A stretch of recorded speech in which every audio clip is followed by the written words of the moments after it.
برخوردان گلی کرد تنگف دبن به دستی کردین خفروشت La Amedê pênc partiyên siyasî HDP, DBP, HDK, TJA ji ber şerê di navbera Yekîtiyên Berxwedaniya Şengalê û Pêşmergeyên Rojavayê de li başûrê qewmî bû bi daxuyaniyekê şermezar kirin. Li daxuyaniyê de siyasetmedar diyar kirin ku êrişên li hemberê Kurdên Êzidî weka êrişî li hemberê xwe dibînin û ji ber wê yekê jî wê di vê satê şûn de bertekên sînorê rakin.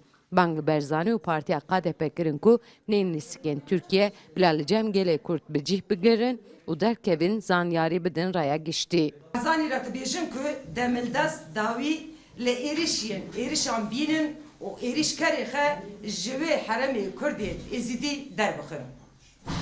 Em wekî rêxistin partî û gelê Bakurê Kurdistanê aşkere dikin ku êrişî li hemberî Kurdên Êzidî êrişî li hemberî xwe dibîne. Li gor parlamenter û siyasetmedaran jî di şerê navxwî de destên desthilatdaran heye. Ji ber wê yekê jî divê Mesûd Barzanî û hêzên yên din çar perçeyên Kurdistanê neyên van lîstikan. Bila bira ku jî pêk lewra şerê navxwîyê wê bibe felaketa hemî Kurdan. Yên ku ev guhertin bê çêkirin li rojhilata navîn de daliyê sînor rejim û statûyê de ev yek bê Kurda ne mimkûnekî çêbe ev guhertin.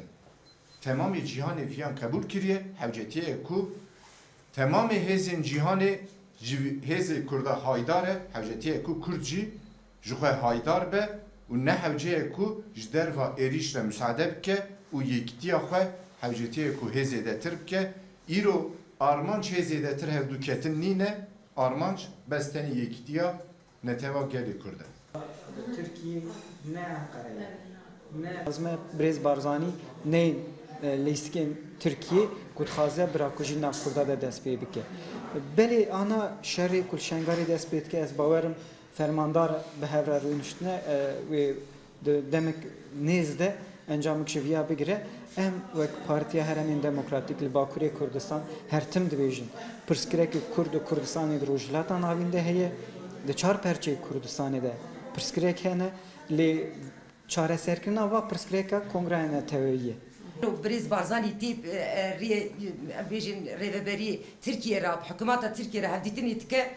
Di daxuyaniyê de siyasetmedarên Bakur bang li hemî hêzên Kurdistanê kirin ku bila kesek tekildarê qedera Şengalê nebin. Bila xelkên Şengalê qedera xwe xîz bikin û her kes jî li hember biryarê wan rêzdar bin. Sevda Kaplan, NRT, Amed.